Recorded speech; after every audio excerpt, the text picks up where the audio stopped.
క్రీస్తు అతి పరిశుద్ధమైన నామాన్ని బట్టి మీ అందరికీ శుభాశీస్సులు. ఎలా ఉన్నారు? బాగున్నారా? మీరు బాగుండాలి అని యేసు అనుచరుల పరిచర్య ఈ దినమంతా అనగా ఈ శనివారం రోజంతా మీ కొరకు ప్రత్యేకంగా మేము ఉపవాస ప్రార్థనలు చేస్తూ ఉంటాం. ఈరోజు కూడా మేము చేశాం. ఈ గొప్ప అవకాశాన్ని దేవాతి దేవుడు మాకు దయచేసినందుకు, అదేవిధంగా ఇంత బలమైన రీతిలో సువార్త పరిచర్య చేసి అనేకుల్ని రక్షణ మార్గంలో నడిపించి అనేక కుటుంబాలు నిలబడే విధంగా, అనేక ఆత్మీయ జీవితాలు, అనేక మంది వైవాహిక జీవితాలు నిలబడి బలపడే విధంగా దేవుడు మా పట్ల చూపెడుతున్న కృపని బట్టి దేవుడికి ఎంతో వందనాలు. దీనితో పాటు మీలాంటి వారు అనగా ఈరోజు ఈ కార్యక్రమానికి వారు వెళ్ళలేకపోయినా వెళ్ళేలాంటి యేసు అనుచరుల పరిచర్యను ప్రోత్సహించి బలపరిచిన నా ప్రియులు, మా ఆప్తులు, నాకు ఒక సొంత తమ్ముడు లాంటి తేజ కొరకే మరియు తన భార్య చెల్లి కుసుమ గారి కొరకే మేము ప్రార్థిస్తున్నాం. కుసుమాని బట్టి దేవుడికి స్తుతులు స్తోత్రాలు మేము చెల్లించుకుంటున్నాం. వారు చేసిన సహాయాన్ని బట్టి ఈరోజు ఒక్క ఆత్మైన రక్షణ పొంది ఒక్క కుటుంబమైన కట్టబడే అవకాశాన్ని దయచేసినందుకు దేవుడికి ఎంతో వందనాలు చెల్లించుకుంటున్నాం. కాబట్టి కుటుంబం కొరకే దేవుడు ఇచ్చిన గొప్ప బహుమానాలు ఇద్దరు బిడ్డల కొరకే ప్రార్థిస్తాం. అదేవిధంగా యేసు అనుచరుల పరిచర్యకి ఇచ్చిన ప్రతి ప్రార్థన అవసరతని వాటిలో కొన్ని ఈరోజు ప్రత్యేకంగా ప్రార్థిస్తాం. ప్రేమ నమ్మకం కలిగిన మా ప్రియ పరలోకపు తండ్రి, జీవం కలిగిన మా దేవ, మా మనవిని ఆలకించే దేవుడివి తండ్రి, మా చీకటి జీవితాలని వెలుగుతో నింపగలిగిన గొప్ప దేవుడివి తండ్రి, మీ పాదాల దగ్గరికి ప్రవ్వా యేసు అనుచరులకు అనేక మంది వారి ప్రార్థన అవసరతలు పంపించారు. ఈ దినమంతా ఉపవాస ప్రార్థనలు చేసే అవకాశాన్ని దయచేశారు. వాటిలో కొన్ని ప్రాముఖ్యంగా సుదీప్తి గారు ప్రవ్వా నీట్ ఎగ్జామ్స్ కొరకే వారు ప్రిపేర్ అవుతున్నారు. మళ్ళీ వారికి సహాయపడని సుజీత్ గారు ప్రవ్వా ఫస్ట్ ఇయర్ ఇంప్రూవ్మెంట్ ఎగ్జామ్ కొరకే, నిఖిత షారోన్ గారు ఉద్యోగం కొరకే, రాజు గారి కొరకే ప్రవ్వా వారి ఆరోగ్యము ఉద్యోగం కొరకై, వారి నూతన గృహం కొరకై, మార్గరెట్ గారి ప్రవ్వా వారికి ఉన్న తీవ్రమైన అనారోగ్యంలో ఆరోగ్యం కొరకై, ఆశా జెనిఫర్ గారి కొరకై వారి సుఖప్రసవం కొరకై, లింగస్వామి గారి కొరకై మేము ప్రార్థిస్తున్నాం. వారికి 5 months నుంచి శాలరీ రావట్లేదు ప్రవ్వా, దాని విషయంలో మీరు సహాయపడి అన్ని మార్గాలు ప్రవ్వా ఆటంకాలన్నింటినీ తొలగించి ప్రతి మార్గాన్ని ప్రవ్వా సరళము చేయమని మేము బ్రతిమలాడుతున్నాం. అదేవిధంగా ప్రవ్వా ప్రత్యుష గారి కొరకే కూడా ప్రార్థిస్తున్నాం. బిడ్డ యొక్క గర్భఫలం కొరకే కూడా మేము ప్రార్థిస్తున్నాం. వీరిని మెండుగా దీవించండి. ఈరోజు మాకు ప్రార్థన అవసరతలు ఇచ్చిన ప్రతి బిడ్డను కూడా మీరు పేరు పేరున జ్ఞాపకం చేసుకోమని మేము వేడుకుంటున్నాం. ఈ వాక్యం విని వారు ప్రార్థన అవసరతలు ఇవ్వకపోయినా వాటిని కూడా మీరు జ్ఞాపకం చేసుకోమని వేడుకుంటున్నాం. అదేవిధంగా ఈ మాంద్యం ద్వారా కోట్లాది ప్రజలు రక్షణ సువార్త విని అదేవిధంగా అనేక ఆత్మలు కట్టబడే విధంగా ఈరోజు ఈ కార్యక్రమానికి యేసు అనుచరుల పరిచర్యకి సహాయపడ్డ నా తమ్ముడు తేజ కొరకై, తన భార్య కుసుమమ్మ కొరకై మేము ప్రత్యేకంగా ప్రార్థిస్తున్నాం. వారికి ఇచ్చిన 2 సంతానం కెల్విన్ మరియు జస్లిన్ కొరకే కూడా మేము ప్రార్థిస్తున్నాం. వారు చిలకలూరుపేట పల్నాడు డిస్టిక్ వాస్తవ్యులు, వారి కుటుంబ ఆరోగ్యాల కొరకే, ఆత్మ ఎదుగుదల కొరకే, బిడ్డల యొక్క క్షేమం కొరకే మేము ప్రార్థిస్తున్నాం. ఈ కుటుంబాన్ని మీరు మెండుగా దీవించి ఆశీర్వదించమని వేడుకుంటున్నాం. ఈ కుటుంబానికి ఈరోజు వాక్యం వింటున్న బిడ్డలకి, వాక్యం విని రక్షణ తీర్మానం తీసుకోబోతున్న బిడ్డలకి మీ ద్వారా ప్రేరేపింపబడి ఇస్తున్న వాగ్దానము, ఆజ్ఞ, సూక్తి తండ్రి దేవునితో నీవు చేసిన మనవిని ఆయన దయచేయునుగాక. సమూయేలు గారు రాసిన 1 గ్రంథం 1వ అధ్యాయం 17వ వచనం, ఆజ్ఞ గర్వాన్ని విడిచిపెట్టుము. సామెతల గ్రంథం 16వ అధ్యాయం 18వ వచనం, సూక్తి నీ వైఖరి నీ భవిష్యత్తుని నిర్ణయిస్తుంది. అవును తండ్రి, మా వైఖరి మీ వలె ఉండులాగున సహాయపడి బలపరచమని, ఈ ఆజ్ఞానుసారంగా జీవించి వాగ్దానాన్ని మేము స్వతంత్రించుకున్న అనుభవంలో నడిపించమని యేసు నామమున అడిగి వేడుకుంటున్నాము తండ్రి, ఆమేన్. దేవుని నామానికి మహిమ కలుగునుగాక. దేవాతి దేవుడు మరొకసారి ఇచ్చిన మంచి అవకాశాన్ని బట్టి దేవుడికి ఎంతో వందనాలు నేను చెల్లించుకుంటున్నాను. మా తండ్రి గారు మహానుభావులు, మా తండ్రి గారిని కూడా మరొకసారి నేను జ్ఞాపకం చేసుకుంటున్నాను. మహానుభావులు జోషి అన్నగారిని, వారి సేవా జీవితము, వారి వాక్య పరిచర్య కంటే వారి జీవితం నన్ను ప్రేరేపించి ఈరోజు సేవలో ఉండే అవకాశాన్ని దేవుడు దయచేశారు. ఈరోజు వాక్యాన్ని చివరిగా who is Jesus to us అనే దాంట్లో నేను చెప్పే వాక్య అంశం ముందుగా ఒక చిన్నగా నా సాక్ష్యాన్ని నేను పంచుకోవాలని దేవుడి ద్వారా ప్రేరేపింపబడ్డాను. నేను చదువుకొని బీటెక్ చదువుకున్న తర్వాత నేను యూకేకి వెళ్ళి నేను చదువుకొని తిరిగి వచ్చిన తర్వాత మా తండ్రి గారు ఒకరోజు నేను యూకేలో ఉన్నప్పుడు మా తండ్రి గారు ఫోన్ చేశారు. మా తండ్రి గారికి ఫోన్ చేసి, డాడీ ఎలా ఉన్నారు, బాగున్నారా అని అంటే, మా పెద్దన్నయ్య గారు అమెరికాలో ఉన్నారు, మా చిన్నన్నయ్య గారు సాఫ్ట్వేర్ దాంట్లో పనిచేస్తూ ఉంటారు, కాబట్టి వారికి ఎక్కడ కూడా సమయం కుదిరేది కాదు. కాబట్టి ఉన్నవాడిని నేనే. మా నాన్నగారికి 6 సంతానం, 6లో 6వ నెంబర్ నాది. సో మా నాన్నగారికి ఒకరోజు ఫోన్ చేసినప్పుడు, డాడీ ఎలా ఉన్నారు డాడీ అని అంటే, బాగానే ఉన్నాను గారా, కానీ డాక్టర్కి దగ్గరికి వెళ్ళడానికి నా దగ్గర ఎవరు లేరు నన్ను తీసుకొని వెళ్ళడానికి అని అన్నారు. ఆ మాట నన్ను ఎంతగానో నన్ను కదిలివేసినప్పుడు నేను ఆ రోజు అనుకున్నాను, మళ్ళీ నేను చిన్ననాటి నుంచే భక్తి సింగ్ అని పేరు పెట్టి నేను సేవలో ఉండాలి, నేను సేవకుడుగా అవ్వాలి అని చెప్పి ఎవరిని కలిసినా, బాబు ఏమి చేసినా చేయకపోయినా ఈ పేరును మాత్రం నువ్వు పాడు చేయకు, భక్తి సింగ్ అనే పేరు పెట్టుకున్నారు జోషి అన్నగారు, కాబట్టి పేరు మాత్రం పాడు చేయకు అని చెప్పి అని అన్నప్పుడు నేను యూకేకి వెళ్ళి నేను తిరిగి వచ్చి మా అన్నయ్య గారు పెళ్లిలోకి నేను వచ్చినప్పుడు, ఆ పెళ్లిలో నన్ను చూసిన వారు, నన్ను చూసి నేను కేవలం పెళ్లిలో ఎలా దిగాను యూకే నుంచి అని అంటే, ఇక్కడ 2 కమ్మలు పెట్టుకొని ఇక్కడి నుంచి ఇక్కడి వరకు జుట్టంతా లేచి ఆ విధంగా పెట్టుకొని నేను వచ్చానన్నమాట. వచ్చి పెళ్ళిలో ఉన్నవారు అందరూ ఈ అబ్బాయి ఎవరు అని అంటే, ఇంకా అప్పుడు సూటు వేసుకొని అవన్నీ వేసుకొని, ఇంకా హెచ్చులు కదా, మనం అబ్రాడ్ నుంచి వచ్చామంటే కొంచెం హెచ్చులు ఎక్కువగా ఉంటాయి కాబట్టి ఆ విధంగా చేస్తూ ఉన్నప్పుడు కొంతమంది, వీడు జోషి గారి పేరు నాశనం చేస్తానికే పుట్టాడు, వీడు భక్సింగ్ గారి పేరు అనవసరంగా పెట్టాడు, వీడు ఇంకేం సేవలోకి వస్తాడు అని అనుకున్నారు 2008 డిసెంబర్ సమయంలో. సో నేను కూడా నాన్నగారితో ఉన్నప్పుడు, నాన్నగారు నన్ను పెళ్ళి కాబట్టి నన్ను ఏం అనలేదు, ఈ విధంగా నేను పెట్టుకొని తిరుగుతున్నాను 2 కమ్మలు. ఆ కాలంలో 2008 సంవత్సరంలో నేను చెప్పే మాట, ఆ కాలంలో చాలా ఫ్యాషన్గా ఉండేది, సింగర్స్ కానీ యూకేలో కానీ వాళ్ళందరూ పెట్టుకునే పరిస్థితుల్లో. కాబట్టి నేను నాన్నగారితో ఒక మాట, డాడీ నేను సేవలోకి వస్తాను, కానీ ఒకటి ఏంటిదంటే నేను ఆర్థికంగా స్థిరపడతాను, నేను ఆర్థికంగా స్థిరపడ్డాక నేను సేవలోకి వస్తాను, నేను మీలాగా నేను సేవ చేయలేనేమో అనే విధంగా ఉండి నేను అనేక వ్యాపారాలు నేను ప్రయత్నిస్తూ వచ్చాను.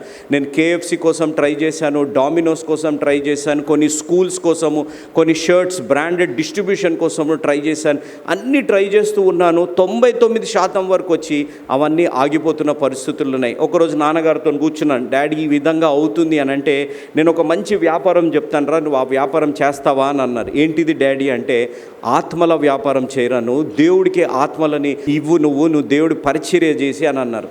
డాడీ కాబట్టి ఇలానే చెప్తా ఉంటారులే అని అనుకున్నాను. అక్టోబర్ 2న మా తండ్రి గారు తప్పిపోయారు. అనగా కర్నూలులో మా నాన్నగారు మీటింగ్స్కి వెళ్ళారు. కర్నూలు ప్రాంతానికి నాన్నగారు మీటింగ్స్కి వెళ్ళినప్పుడు మేము అప్పుడు తుఫానులు వస్తున్నాయి, వర్షాలు వస్తున్నాయి. నాన్నగారికి చెప్తూ ఉన్నాం, డాడీ మీరు వెళ్ళకండి డాడీ, తుఫాను ఉంది, అక్కడ హెచ్చరికలు కూడా ఇస్తున్నారు, రెడ్ అలర్ట్ ఇస్తున్నారు, మీరు వెళ్ళకండి అని అంటే, లేదు నేను వెళ్ళాలి, మీరు ఎక్కడైనా నన్ను ఆపండి, కానీ సువార్త విషయంలో మీరు మాట్లాడకూడదు, నన్ను అక్కడ ఆపకూడదు మీరు నన్ను నాన్నగారు అన్నారు. సరే తండ్రి గారు పెద్దవారు ఆ మాట అన్నారు కాబట్టి వారిని ఏమీ అనకూడదు అనే ఉద్దేశంతో నాన్నగారు వెళ్ళి మార్నింగ్ విమలారెడ్డి గారు వాక్యము, సాయంకాలం నాన్నగారు వాక్యం. నాన్నగారు ఫోన్ చేసాం, డాడీ చేరారా అంటే చేరారా, బాగానే ఉంది, వర్షం ఏం లేదు అని అన్నారు. మార్నింగ్ సెషన్ అయిపోయింది, సెకండ్ సెషన్ నాది అని చెప్పి సెకండ్ సెషన్కి నాన్నగారు వెళ్ళారు. సెకండ్ సెషన్కి నాన్నగారు వెళ్ళాక మేము ఫోన్ చేస్తుంటే ఫోన్ కలవట్లేదు. అక్కడ మా సేవకుడికి ఉన్న సేవకుడిని మేము సంప్రదిస్తుంటే, అన్న ఇక్కడ వర్షం పడిపోయింది, భయంకరమైన వర్షం పడింది, 2009 మీరు గూగుల్లో కూడా సెర్చ్ చేయొచ్చు, మంత్రాలయం ఉన్న ప్రాంతం అంతా మునిగిపోయింది అన్న అని చెప్పి అతను చెప్పాడు. ఈ మాట చెప్పినప్పుడు మేము చాలా దుఃఖపడ్డాం. సరే ఉన్నారు కదా అని చెప్పి మేము కర్నూలుకి వెళ్దామని మేము ప్రయాణం చేద్దామని అంటే, అక్కడ రోడ్డు విరిగిపోయింది, హైవే రోడ్డు కూడా విరిగిపోయింది అని చెప్పి, మాకున్నది ఒకటే ఆధారం ఏంటిది అనంటే ప్రార్థన. మాకున్నది ఒకటే ప్రార్థన. బలమైన దేవుడు, ఆశ్చర్యాలు చేయగలిగిన దేవుడే మాకు ఆధారం. సో దేవుడు యందు ప్రార్థిస్తున్నాం కుటుంబంగా. ఇంత పెద్ద పరిచర్య, ఇంత పెద్ద కుటుంబము ఎలా అని చెప్పి ఈ విధమైన పరిస్థితుల్లో మేము ఉండి ప్రార్థిస్తూ ఉన్నప్పుడు సడన్గా అక్టోబర్ 3న ఒక ఫోన్ కాల్ వచ్చింది. అక్కడ నాన్నగారితో పాటు ఒక వ్యక్తి ఫోన్ చేశాడు, నాన్న మేము ఇక్కడ కర్నూలు బస్ స్టాండ్లో ఉన్నాం, మేము ఇక్కడ, డాడీ ఎలా ఉన్నారు అన్న, మా డాడీ డయాబెటిక్ పేషెంట్ కదా, టైంకి నాన్నగారు ఇంజెక్షన్ తీసుకోవాలి, టైంకి ట్యాబ్లెట్లు వేసుకోవాలి, షుగర్ లో అయితే చాలా కష్టంగా ఉంటుంది కదా అని అంటే, కరెంటు లేదు, తినడానికి తిండి కూడా లేదు. మరి ఎలా బస్ స్టాండ్కి వచ్చారు అని అంటే, నేను ఒక సంచి నెత్తి మీద పెట్టుకుంటే డాడీ ఒక సంచి తన భుజంపై వేసుకొని మేము సగము నడుము వరకు ఉన్న నీళ్లతోనే నడుచుకుంటూ మేము ఆ బస్ స్టాండ్ వరకు వచ్చాము అని అన్నారు. ఆ దృశ్యాన్ని తలుచుకున్నప్పుడు చాలా దుఃఖమైంది. అయితే ఎలా అన్నా, మరి ఒకసారి డాడీతో మాట్లాడతాం, ఫోన్ ఇవ్వండి అని అంటే, నాన్న ఇక్కడ క్యూ ఉంది, ఇక్కడ అందరు ఛార్జింగ్ పెట్టుకోవడానికి, నేను ఇప్పుడు ఛార్జింగ్ పెట్టుకున్నాను, నేను వెళ్ళాక నేను పంపిస్తానులే అని అంటే, మరి ఫుడ్ ఎలా అంటే, ఇంకా ఫుడ్ సంగతి ఏం తెలియదు అని అంటే, ఒక పాస్టర్ గారు ఆ బండి మీద వచ్చి అందరికీ ఫుడ్ ప్యాకెట్స్ పంచుతున్నారని. అందరికి అక్కడ ఉన్నవారు అందరికీ ఫుడ్ ప్యాకెట్స్ పంచుతుంటే నాన్నగారి దగ్గరికి వచ్చే వరకు నాన్నగారిని చూసి, అయ్యా మీరు జోషి గారు కదా అని అన్నారు. అవునండి అని అంటే, అయ్యో ఇక్కడ ఉన్నారు ఏంటి అంటే, ఇలా కూడికకు వచ్చాను, ఈ కూడికకు వచ్చినప్పుడు నేను ఈ విధంగా ఇక్కడ ఉండిపోయాను అని అంటే, అయ్యా ఇక్కడ కాదు అని చెప్పి కర్నూలులో టెలికాం నగర్కి తీసుకొని వెళ్ళి స్నానం చేయించి అక్కడంతా చేయించి మంచిగా ఫుడ్ పెట్టి అంతా చేసి అక్టోబర్ 4th నాన్నగారు మళ్ళీ హైదరాబాద్కి రావడం జరిగింది. ఆ రోజు దేవుడు నాతో మాట్లాడిన మాట ఏంటిదనంటే, బలమైన దేవుడికి సేవ చేస్తున్న ఒక దీనదాసుడు దొరికాడు అనే మాట నాతో మాట్లాడి. సో ఆ రోజు నుంచి 2009 అక్టోబర్ 4వ రోజు నుంచి ఈ రోజు వరకు నేను దేవుడి పరిచర్యలో ఉండే అవకాశాన్ని దేవుడు నాకు దయచేశాడు. ఎన్ని కష్టాలు, ఎన్ని ఎదురొడుగులు వచ్చినా, ఎన్ని శ్రమలు వచ్చినా, మా జీవితాల్లో మా పరిచర్యలో ఎన్ని కష్టాలు వచ్చినా కూడా మా తండ్రి గారితో కలిసి పరిచర్య చేసే గొప్ప భాగ్యాన్ని దేవుడు దయచేశారు. 2009 నుంచి 2021 సంవత్సరం వరకు నేను మా తండ్రి గారు కలిసి, మేము తండ్రి కుమారుల కంటే మేమిద్దరం స్నేహితులుగా ఎక్కువగా ఉండేవారం. కాబట్టి మాకెన్నో మధురమైన జ్ఞాపకాలు నా తండ్రి గారితో ఉన్నాయి. ఎందుకంటే చివరిగా ఆయన దేవుడి సన్నిధికి వెళ్ళే ముందు కూడా చివరిగా నేను ఆయనతోనే ఉన్నాను, ఆయన దగ్గరే ఉండే అవకాశాన్ని కూడా దేవుడు నాకు దయచేశారు. అంత గొప్ప భాగ్యాన్ని దేవుడు దయచేశారు. మేమిద్దరం, నాన్నగారికి ఇంకొక ప్రపంచం తెలియదు, ఒకరి గురించి చెడు మాట్లాడాలి, ఒకరు వెనక మాట్లాడనే ఆలోచనలు నాన్నగారికి తెలియదు. మాకు కూడా మా నాన్నగారు అవే నేర్పించారు. కాబట్టి నేను మా నాన్నగారు ఏదైనా మాట్లాడుకోవాలి అని అంటే సేవ గురించి ఎక్కువగా మేము మాట్లాడుకునేవారం. ఏదైనా ఉందంటే చిన్నగా రాజకీయాలు, లేకపోతే ఏదైనా స్పోర్ట్స్, క్రికెట్ స్కోర్ ఎంత, ఇదెంత అనేది తప్ప మా ఇద్దరి మధ్య సంభాషణ కూడా ఎక్కువగా ఉండేది కాదు. నేను ఇంట్లో చిన్నవాడినైనా, 6వ వాడినైనప్పటికీ నా తండ్రితోని కలిసి సేవ చేసే భాగ్యాన్ని దేవుడు దయచేశారు. ఈరోజు నేను ఇక్కడ నిలబడి వాక్యాన్ని చెప్పుతున్నాను అని అంటే కేవలం దేవుని అత్యంత కృపను బట్టి ఈరోజు నేను ఇక్కడ నిలబడి వాక్యాన్ని చెప్పగలుగుతున్నాను. దాన్ని బట్టి దేవుడికి ఎంతో వందనాలు, కృతజ్ఞతలు నేను చెల్లిస్తున్నాను. కాబట్టి దేవుడు, మా నాన్నగారు దేవుడి సన్నిధికి వెళ్ళినప్పుడు ఈ పరిచర్య ఈ విధంగా మేము కొనసాగించగలుగుతున్నాము, యేసు అనుచరుల పరిచర్యని మేము కొనసాగించగలుగుతున్నాము అని అంటే దేవుని కృప. మేము టీవీలో వస్తాం, ప్రతిరోజు ఆరాధన ఛానల్లో సాయంకాలం 7:30 గంటలకి మేము వస్తూ ఉంటాం. పరమగీతము అనే బుక్ను కూడా మేము ప్రింట్ చేసాం. ఎందుకంటే ఈ రోజుల్లో పరమగీతాన్ని అర్థం చేసుకోకుండా ఇష్టానుసారంగా క్రైస్తవేతరులు దాన్ని ఇష్టానుసారంగా ఈ పరిశుద్ధ గ్రంథాన్ని ఫలానా గ్రంథం అని అనడాన్ని బట్టి దేవుడి ద్వారా ప్రేరేపింపబడి నాన్నగారు వచనం వెంబడి వచనము రేడియోలో మరియు టీవీలో ధ్యానించిన వాటన్నిటిని ఒక పుస్తక రూపంలో మేము ప్రింట్ చేయించడం జరిగింది. కాబట్టి 4 అధ్యాయాలే ప్రింట్ చేయగలిగాం. ఎందుకంటే 4 అధ్యాయాలనే 372 పేజీలు వచ్చింది. ఇంకొక 4 అధ్యాయాలు ఈ సంవత్సరంలో కూడా దాన్ని రిలీజ్ చేస్తాము. కాబట్టి ఈ పరిచర్యకి అనేక మంది ప్రార్థిస్తున్నారు, సహాయపడుతున్నారు. కాబట్టి మీ అందరికీ ఎంతో వందనాలు, కృతజ్ఞతలు చెల్లించుకుంటున్నాను. ఈ విధంగానే మమ్మల్ని ప్రోత్సహించండి, బలపరచండి. కాబట్టి ఈ విధంగా టీవీలో మా మ్యాగజైన్ ఉంది. తర్వాత మా దగ్గర 25 మంది సేవకులు మాతో పాటు కలిసి పనిచేస్తున్నారు. వీరందరినీ గత 4.5 సంవత్సరాలుగా మేము కలిసి దేవుడి సన్నిధికి మా యజమానుడుగా, నాయకుడుగా ఉన్న నాన్నగారు దేవుడి సన్నిధికి వెళ్ళినప్పటికీ మా జీవం కలిగిన దేవుడు మా తోడుండి మమ్మల్ని నడిపిస్తూ ఏ కొరత లేకుండా మా దగ్గరున్న సేవకులకి ఏ నెల కూడా జీతము ఆపకుండా ప్రతి నెల వారికి జీతాలు ఇస్తూ, ప్రతి నెల మ్యాగజిన్ పంపిస్తూ, ప్రతిరోజు టీవీ ప్రోగ్రాం వస్తూ ఈ విధంగా మేము కొనసాగించగలుగుతున్నాము అని అంటే అది దేవుని యొక్క కృప. మీ ప్రార్థనలో ఇది నా చిన్ని సాక్ష్యం. నేను గత సంవత్సరం అదే కర్నూలులో ఎక్కడైతే నాన్నగారు తప్పిపోయారో అక్కడ కూడా ఈ విధంగానే ఒక వార్షికోత్సవ సంఘ స్టాంటన్ మెమోరియల్ బ్యాప్టిస్ట్ చర్చ్లో నేను వాక్యం చెప్పాను. 3 days ఉజ్జీవ కూడికల్లో చెప్పినప్పుడు ఈ సాక్ష్యాన్ని చెప్పాను. కర్నూలుతో నాకున్న బంధాన్ని గురించి నేను చెప్పినప్పుడు వారు ఎంతగానో సంతోషించారు. కాబట్టి ఈరోజు హూ ఇస్ జీసస్ అనగా యేసు ఎవరు? సంఘానికి శిరస్సు, తర్వాత కాపరి, తర్వాత ద్రాక్ష వల్లి. మూడోది ఈరోజు మనం గమనిస్తే కీర్తనల గ్రంథం 118వ కీర్తన 22వ వచనం. ఇల్లు కట్టువారు నిషేధించిన రాయి మూలకు తలరాయి ఆయను. Corner stone. God should be a corner stone. మూలరాయి అవ్వాలి మన జీవితానికి అనే మాట. కార్నర్ స్టోన్ అనే మాట ఆ కాలంలో గమనిస్తే 7 feet నుంచి 14 feet ఉండేది. ఆ కాలంలో ఇది మెయిన్ స్టోన్గా ఉండేది. కార్నర్ స్టోన్ అనేది వేసినాకనే ఆ దిక్సూచి అన్నీ ఆ బిల్డింగ్ కన్స్ట్రక్షన్కి ఎక్కడి నుంచి ప్రారంభించాలి, ఏ విధంగా వెళ్ళాలి, ఎంత దూరం వెళ్ళాలి, ఏ విధంగా కట్టాలి అనేది ఈ కార్నర్ స్టోనే అవన్నిటికీ డైరెక్షన్స్ చూపెట్టే విధంగా ఉండేది అన్నమాట. సో మన లైఫ్లో మనం గుర్తుపెట్టుకోవాల్సింది ఏంటిది అనగా ఆ సంఘానికి కానీ మన జీవితానికి కానీ Jesus should be the corner stone in our life. కాబట్టి ఆ ఫౌండేషన్ కానీ ఆ కార్నర్ స్టోన్గా మన జీవితాల్లో క్రీస్తు ఉంటే మన జీవితాలు ఏ విధంగా ఉంటాయి అనేది మన జీవితాల్లో ఆలోచించాలి. ఈ సందర్భాన్ని గురించి మనం అనేక మార్లు వినుండొచ్చు. ఈ రోజుల్లో కార్నర్ స్టోన్ వేయడము చాలా తక్కువగా అయిపోయింది.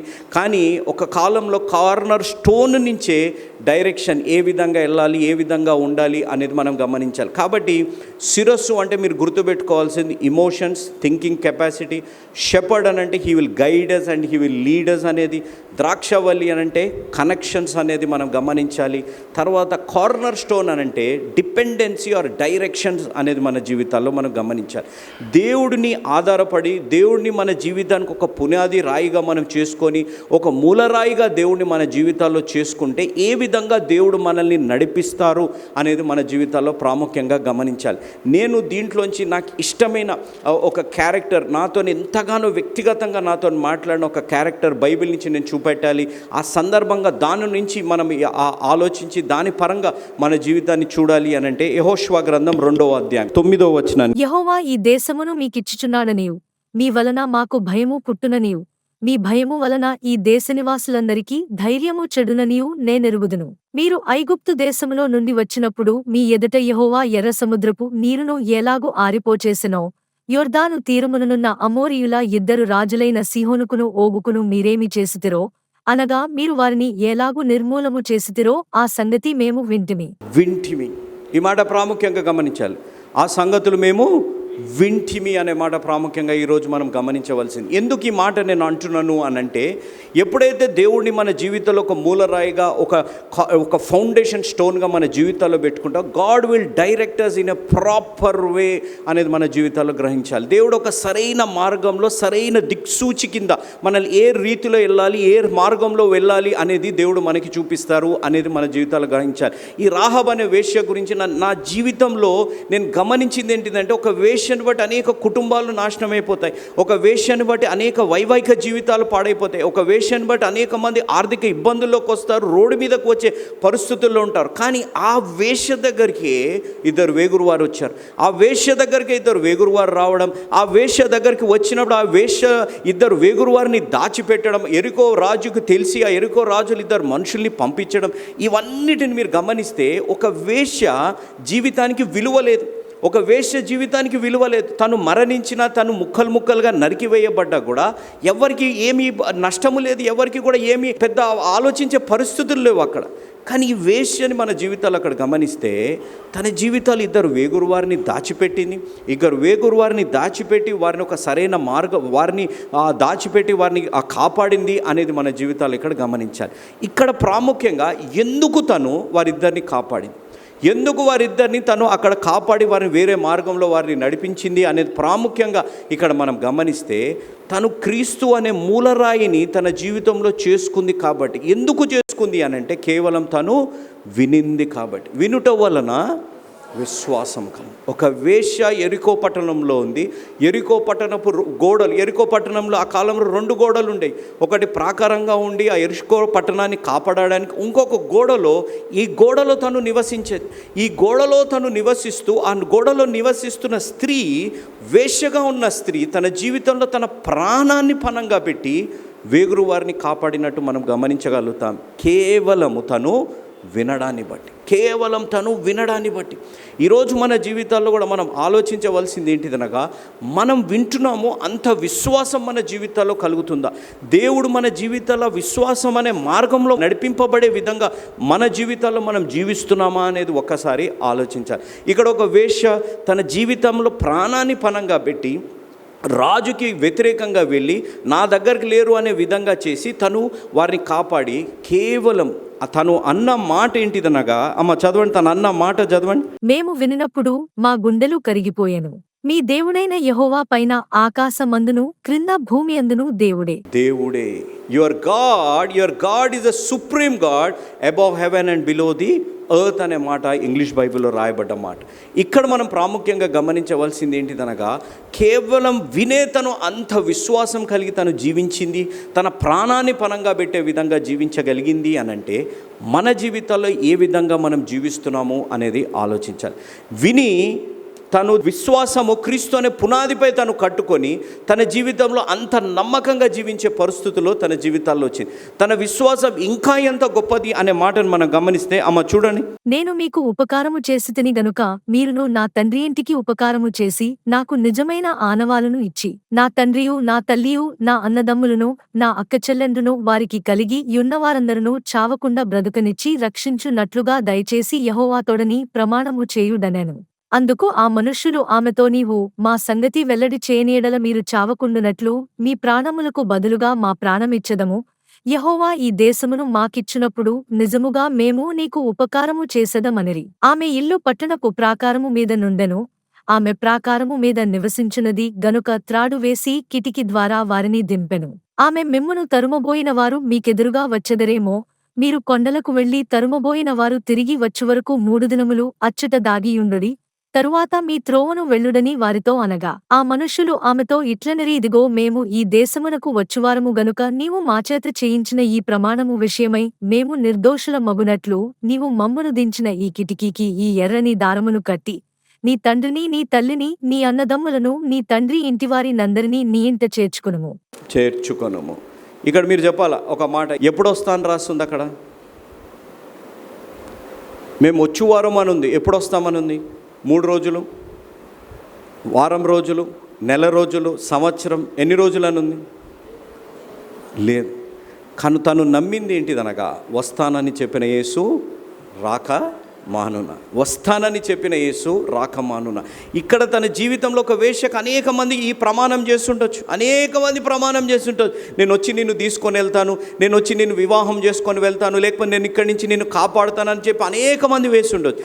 కానీ తన జీవితంలో తను విన్న విశ్వాసం ఎంత గొప్పగా ఉంది అనంటే, ఎవరైతే తనకు వాగ్దానం చేశారో వారిని నమ్మి తన కిటికీ నుంచి ఎర్రటి తాడు వేసుకొని తను ఎదురు చూస్తున్నట్టు మన జీవితాల్లో మనం గమనించగలుగుతాం. ఒక వేశ్య దేవుణ్ణి మూలరాయిగా చేసుకొని తను జీవించి ఇంత గొప్ప విశ్వాసం కలిగి ఏ అద్భుతాలు, ఏ ఆశ్చర్య కార్యాలు, ఏ రక్షణ, ఏ పరలోకం అనే మాటలు వినకుండా ఒక అన్యురాలుగా ఉన్న వ్యక్తి, ఒక ఎరికో పట్టణంలో జీవిస్తున్న వ్యక్తి తను జీవిస్తున్నప్పుడు, మన జీవితాలలో దేవుణ్ణి మూలరాయిగా చేసుకున్న ఈ సంఘంగా ఉన్న మనము, ఈ సంఘ సభ్యులుగా ఉన్న మనము ఏ విధంగా అంత విశ్వాసంతో మనం జీవిస్తున్నామా అనేది ఒక్కసారి ఆలోచించాలి. మనం వాగ్దానపు కార్డులు తీసుకుంటున్నాం, వాగ్దానాన్ని తీసుకుంటున్నాం, వాగ్దానాన్ని ఎత్తిపెట్టి మనం ప్రార్థనలు చేస్తున్నప్పుడు మన జీవితాలు ఇది నెరవేరే వాగ్దానం అనే విధంగా మనం నమ్మి మనం జీవిస్తున్నాం అనేది ఒక్కసారి ఆలోచించాలి. ఒక వేశ్య తన జీవితంలో ఇంత నమ్మకం కలిగి తను జీవించింది. ఈ వేశ్యలో ఇంకొక ఉన్న గొప్ప విషయం ఏంటిదనగా, తను ఏమంటుంది అని అంటే, నన్ను కాపాడండి, మీరు వచ్చినప్పుడు నన్నే కాపాడండి అని చెప్పి తను అనట్లేదు. తను అంటున్న మాట ఏంటిది? నా తల్లిని, నా తండ్రిని, నా తోబుట్టుల్ని, నా ఇంటి వారందరినీ మీరు కాపాడండి. ఇప్పుడు ఆ వేశ్య వారి ఇంటి వారి దగ్గరికి వెళ్ళాలి. తనేమో ప్రాకారపు గోడల్లో ఉంటుంది. తన ఇంటివారు బైబిల్ జ్ఞానుల పరంగా ఏంటిదంటే తన ఇంటివారు యెరికో పట్టణంలోకి ఉన్నత స్థాయిలో ఉన్నవారు, ఉన్నత స్థాయిలో ఉండి మంచి పొజిషన్లో ఉన్నవారు, మంచి జీవితాన్ని జీవిస్తున్నవారు. ఇప్పుడు ఈ వేశ్య వారి ఇంటి వారి దగ్గరికి వెళ్ళి ఏమి చెప్పాలి అని అంటే, ఒకరు వచ్చారు. ఎవరు? ఫలానా వారు వచ్చారు, మనం విన్నాము చూడండి, వారు వచ్చారు. వారు వచ్చి ఈ విధంగా అన్నారు, వచ్చినప్పుడు మనల్ని కాపాడుతా అన్నారు, కాబట్టి మీరు అందరు ఎక్కడ ఉండాలి? నా ఇంట్లో ఉండాలి. నా ఇంట్లో ఉండాలి. ఎవరిల్లు? ఒక వేశ్య ఇంట్లో ఉండాలి. ఒక వేశ్య ఇంట్లో ఉండాలి అని అంటే ఇప్పుడు వాళ్ళు అడిగే తల్లిదండ్రులుగా ఉన్నవారు, బంధుమిత్రులుగా ఉన్నవారు, తోబుట్టులుగా ఉన్నవారు అడిగే మొట్టమొదటి ప్రశ్న ఏంటిదంటే, ఎప్పుడు వారు వస్తారు? తన దగ్గర జవాబు లేదు. కానీ తన దగ్గర ఉన్నది ఏంటిదనగా విశ్వాసం అనేది తన దగ్గర ఒకటే. క్రీస్తు అనే మూలరాయిపై కట్టుకున్న విశ్వాసము తనపై ఉంది కాబట్టి తన జీవితంలో ఎప్పుడైతే అసాధ్యంగా ఉన్నదాన్ని సాధ్యపరిచింది. ఏంటిది అసాధ్యంగా ఉన్నది సాధ్యపరిచింది అని అంటే, మన జీవితాలు ఎవరి కోరికైనా మనం ప్రార్థన చేయొచ్చు, ఎవరి కుటుంబంలో స్వస్థతలు కలిగే విధంగా ప్రార్థన చేయొచ్చు, మన కుటుంబంలో ఎవరినైనా రక్షణలోకి నడిపించే విధంగా మనం చేయొచ్చు. కానీ మన కుటుంబం వచ్చే వరకు మన ఇంట్లో వారికి రక్షణలో నడిపించాలి, మన ఇంట్లో వారిని మారు మనసులోకి నడిపించాలి అంటే చాలా కష్టమైన పని, చాలా కష్టమైన పని. ఇప్పుడు ఒక వేశ్య ఆ టాస్క్ ఆ వేశ్యకు, ఆ వేశ్య తన ఇంటి వారికి వెళ్ళి ఈ విధంగా మనం విన్నవారు వస్తున్నారు కాబట్టి మీరు మా ఇంట్లో ఉండండి, నా ఇంట్లో ఉండండి అని చెప్పి తను వారికి సువార్త చెప్పాలి. ఆ సువార్త చెప్పే పరిస్థితి తన జీవితంలో వచ్చినప్పుడు అదే యెహోషువ గ్రంథం 6వ అధ్యాయం, యెహోషువ గ్రంథం 6వ అధ్యాయం 22వ వచనం. అయితే యెహోషువ ఆ వేశ్య ఇంటికి వెళ్లి మీరు ఆమెతో ప్రమాణము చేసినట్లు ఆమెకు కలిగిన వారినందరినీ అక్కడ నుండి తోడుకుని రండని దేశమును వేగుచూచిన ఇద్దరు మనుష్యులతో చెప్పగా, వేగుల వారైన ఆ మనుష్యులు పోయి రాహాబును, ఆమె తండ్రిని, ఆమె తల్లిని, ఆమె సహోదరులను, ఆమెకు కలిగిన వారినందరినీ వెలుపలికి తోడుకుని వచ్చిరి. వెలుపలికి తోడుకొని వచ్చింది. దేవుని నామానికి మహిమ కలుగునుగాక. If you make God as a corner store in your life, నీ కుటుంబ జీవితంలో, నీ విశ్వాస జీవితంలో దేవుడిని ఒక మూలరాయిగా చేసుకొని నువ్వు దేవుడి ద్వారా డైరెక్షన్స్ తీసుకొని వెళ్తే నీ కుటుంబము రక్షింపబడుతుంది. నీ కుటుంబంలో ఉన్న పాపం తొలగిపోయే విధంగా, ఆ మార్గంలో నడిచే విధంగా దేవుడు నిన్ను నడిపించే దేవుడు ఉన్నారు అనేది గమనించాలి. మనం బైబిల్లో ఇలాంటి సందర్భాలు అనేకమైన మనం గమనిస్తాం. ఏలియా గారు ఎప్పుడైతే అక్కడికి వచ్చారో జారేఫాతులో ఉన్న ఒక విధవరాల దగ్గరికి ఎందుకు వచ్చారు? ఈ సంబోధన యేసు ప్రభు వారు నూతన నిబంధనలో కూడా చేసినట్టు మనం గమనించగలుగుతాం.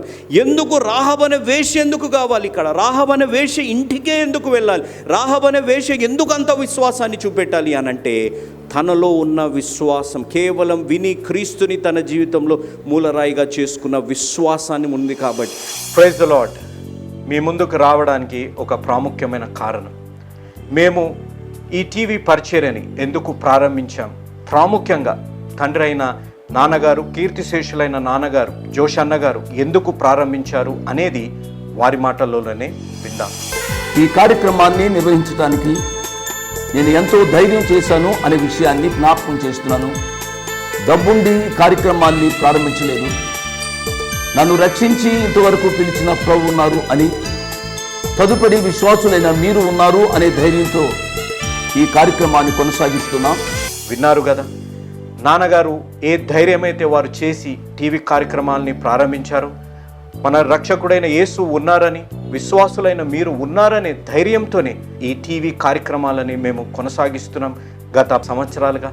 ఇక ముందు కూడా మేము కొనసాగించాలి అని అంటే మీలో విశ్వాసులైన మీరు, ప్రేరేపింపబడ్డవారు మీరు, వచనం వెంబడి వచ్చిన ధ్యానాలు జోషన్న గారివి, పాయింట్ వైజ్ ధ్యానాలు జాన్ స్పర్జన్ గారివి, హీరోస్ ఆఫ్ ది బైబిల్ అనే సిరీస్ ధ్యానాలు భక్త్ సింగ్ నావి కొనసాగేటట్టు మీరు ప్రేరేపింపబడితే, మీరు సహాయం చేసి మీరు నేరుగా నాతోని మాట్లాడవచ్చు.